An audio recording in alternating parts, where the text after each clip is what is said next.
Hi guys, today we're going to talk about something which is very basic to photography called as exposure triangle. So we'll discuss all the parameters that goes into exposure triangle, which is aperture, shutter speed and ISO, and talk about how you can manipulate or change these settings on your camera to achieve that perfect exposure for your photo or your video.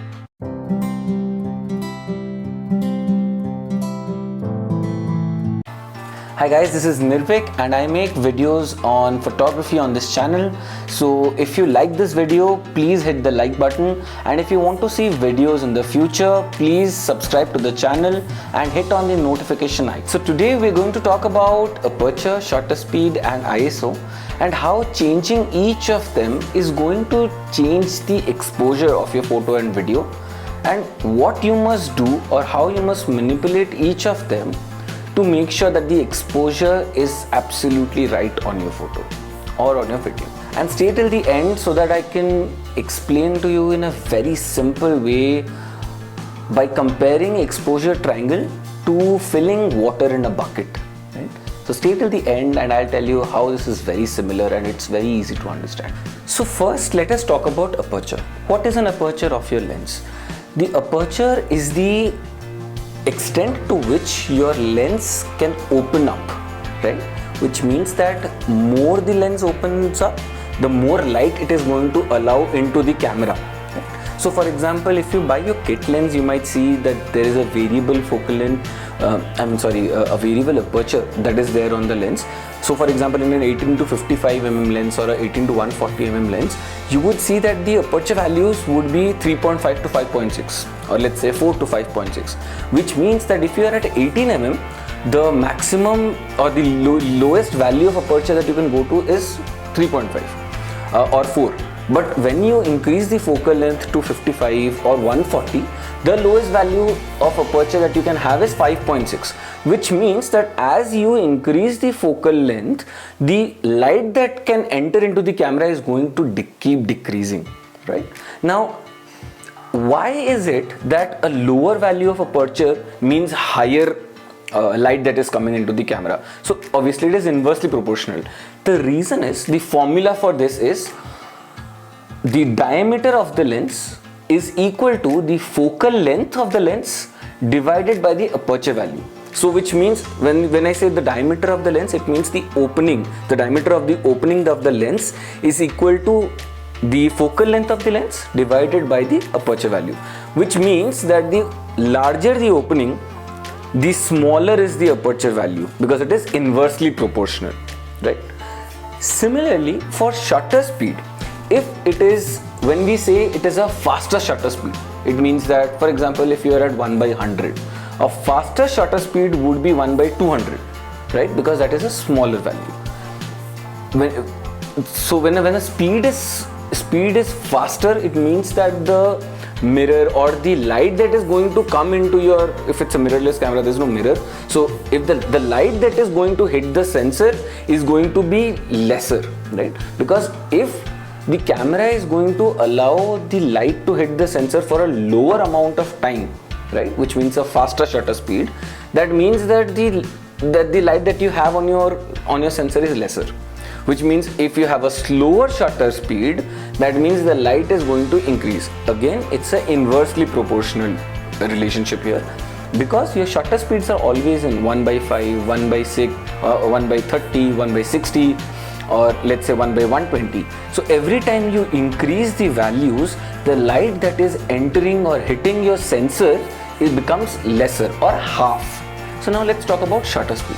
So even the shutter speed is has an inversely proportional relationship to the light that is entering into the camera. For example, if we have a higher shutter speed, which it means that the camera is going to let the light hit the sensor for a lesser amount of time, because when it's a higher shutter speed, that means for example in DSLRs you had a mirror, the same concept applies here, that the mirror is going to open and close or much faster as you increase the shutter speed. Now because your shutter speed on your camera is measured in fractions. So it is either 1 by 30, 1 by 60, 1 by 120, 1 by 250, 1 by 500, etc. So as you increase these values, when you increase in fractions, it means that the values are going like I said, right? As you increase these values, that means the mirror is opening and closing at a faster pace, right? If it's opening and closing faster, it means that it is allowing lesser light to hit your sensor, which means that the light entering your camera keeps decreasing every time you increase the shutter speeds, right? The same is true that if you decrease your shutter speed, which means that you're going from 1 by 500 to 1 by 250 to 1 by 120, as you decrease the shutter speed, the light entering the camera keeps increasing or doubling, right? So I'll come back to what is called as a stop in a camera, because it is essential for whether it is aperture, shutter speed or ISO. I'll tell you what a stop means in a camera and how it affects the light that entering, right? So the third thing is ISO. ISO acts different than aperture and shutter speed. As I said, in aperture and shutter speed, the amount of light entering your camera is inversely proportional to the values, right? But in ISO, the higher the ISO, the more light is going to enter into your camera. So ISO in very basic terms is your sensitivity of your camera lens. So as you increase your ISO values from 100 to 200 to 400, 800, 1600, this is helpful in a situation where it is, let's say it's a low light situation, you're shooting inside your house, there's only one source of, let's say, a small tungsten light or a lamp that is lit, that's lighting the entire scene, and you want to still click the pictures. Increasing the ISO values will let the camera capture even those small sources of light and use it to light up your image. But there is a flip side to it. So when you increase your ISO, the noise or the grains that you see in your photos increases as well. So because when you're increasing the ISO, the camera is not only picking up these light sources, but it is also picking up the noise, right? The pictures will start getting grainier, the images will not be as sharp. So all of those negative impacts of ISO also come in as you increase the ISO. So now that we know what are the three parameters that affect the exposure triangle, we're going to understand how you can manipulate or change these three parameters to ensure that the exposure on your images and videos is perfect. I am not going to get into details as to what change in aperture will do to your images, or let's say change in shutter speed is going to do, or what conditions or situations do you change, in what situations do you change your aperture or your shutter speed, etc. I will be covering those in a later video, but today we're going to try and understand how do we maintain that exposure, the right exposure using the exposure triangle. So to understand that, you have to understand stops on camera. So if in a full stop in a camera means that you are either, when you either you are doubling the light that is entering your camera, or you are taking it to half of its value. For example, in aperture, as I told you, if you decrease the value of aperture, the light that is going to enter the camera is going to increase. With aperture, one stop is, so from f5, if you're at f5.6, when you go to f4, you have changed the aperture value by one stop. Now, because the light that is going to enter has doubled, you have to now ensure that this one stop is compensated by either the shutter speed or the ISO. So if you have allowed double the light using aperture, you have to make sure that light is halved somewhere else, right? So if you're changing one stop on aperture, you have to make sure that you're changing one stop on either the shutter speed or the ISO. Now what is one stop here? One stop is very easy to understand if it is shutter speed or ISO, because it's just the values are just double. So in ISO, if you're increasing from 100 to 200 to 400 to 800, that means that every time you're doubling this value, you are allowing double the light to enter, or the reverse. So if you are coming down from 400 to 200, you have half the light.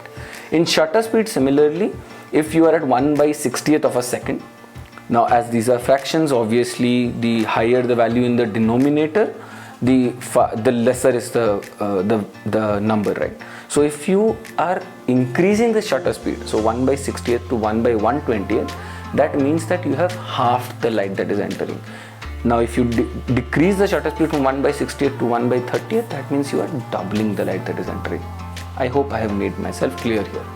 But with aperture, it's a different game altogether, because it doesn't change by a factor of 2. The factor that you have to take here is the square root of 2, which is 1.414 or pi. Which is why in aperture, one stop aperture is not, so if you're at f4, one stop change is not f4 to f8 or f2. One stop here is f5.6 or f2.8. So if you multiply 1.414 to any of them, you will understand that it reaches almost that value. So if you multiply 1.414 to 2.8, you will get it to 4. If you multiply 4 to 1.414, it will reach 5.6. So you have to ensure that when you're changing these values, you know how many stops you're changing. Also, in cameras, you do not always change the values by one full stop. You could change values by 1/3 of a stop or half of a stop. So you have to ensure. So for example, if you change the aperture value from, let's say, f4 to f2.8, that means you have reduced the aperture value, right? You have suddenly let in double the light that was entering. You have to ensure that there is a change of one stop again on one of the other parameters, which is shutter speed or ISO. And this is all assuming that the exposure that was there on your image was perfect and you suddenly changed one of the parameters. So to bring this back to normalcy or the right exposure, you have to ensure that you change the same stop on one or both of the other parameters. So for example, if you have changed the aperture value by 2 stops, you can either change the ISO by 2 stops or the shutter speed by 2 stops, or change 1 stop on the shutter speed and 1 stop on the ISO. I hope I have made myself clear. If you still have questions, you still think that there are things that you couldn't understand, you want me to explain even further, please comment on the video and I'll try my best to answer your question. So like I had said, we will draw an analogy between exposure triangle and filling up a bucket with rainwater. So in this case, understand that for your image or your video, there is one right exposure value that you're looking for. But with these 3 values that we discussed today, you can change, you will have a lot of permutations and combinations where you can change aperture, shutter speed and ISO in different ways to reach that particular exposure value. Similarly, let's say you want to fill a bucket of water in the rain. The right exposure value or the right amount of water that you're looking for is 20 liters. Now to fill these 20 liters, there are 3 parameters that could change and affect how fast or how slow the water is going to fill up the bucket. First is how heavy is it raining, right? So if it's a downpour, then obviously the bucket is going to fill up fast. But if it's drizzling, obviously it's going to take more time to fill up the bucket. Similarly, if you open the aperture, so a lower value of aperture is going to let in more light into the camera. But if you increase the aperture value, it's going to allow in lesser light. So similarly with the water. Second is shutter speed. The more time you keep it outside in the rain, the more amount of water it's going to collect, right? Or if you keep it for a lesser time, obviously lesser amount of water is going to collect. Similarly, in shutter speed, if you increase the shutter speed, the light that is going to come in is going to be lesser, right? If you open the mirror or the shutter for a longer amount of time, similarly keeping it for a longer time in the rain, more amount of light or rainwater is going to come, right? The third thing is ISO. Here, obviously we know that usually the width of the bucket or the opening of the bucket is going to be unchanged. Similarly, when you're clicking a photo, you would want to keep your ISO unchanged, because as I said, when you increase the ISO, the quality or the noise or grain that comes in also increases. So we want to keep that unchanged. But for in this case, to understand how it affects, let's say the width or the opening of the bucket is narrow or wide, that will also have an impact on how much water is going to come into the bucket, or how fast the bucket is going to fill up, right? Similarly, if you increase the ISO values, that means that more light is going to, so bigger the opening or the width of the bucket or higher the ISO value, more water is going to come in each, let's say each second or each fraction of a second. The narrower the opening of the bucket, the lesser water that is going to fill in, so it will take more time.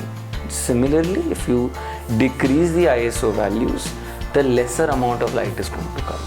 So it's, you can just very simply understand that when you compare the downpour of rain, more the light that is coming into your camera, how is it going to come into? So if it's more light, that means if it's a downpour, it's going to fill up faster.